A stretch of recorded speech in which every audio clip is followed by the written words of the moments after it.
Hey guys, kinakabahala naman ba kayo? Kasi naka-uniform na naman ako. Yun talaga. Pero ang init na ng panahon.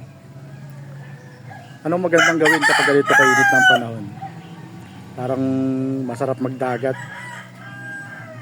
Pero para sa akin, parang pinakamasarap maglaba. Naka-ready na naman yung labahin natin guys. Ayan. Ayan. Kapag sobrang init ng panahon, sasabihin natin, oh, ang init. Tapos pag maulan naman, sasabihin natin, napakaulan. Yatang ganun, nilikha ang tao, hindi para makontento.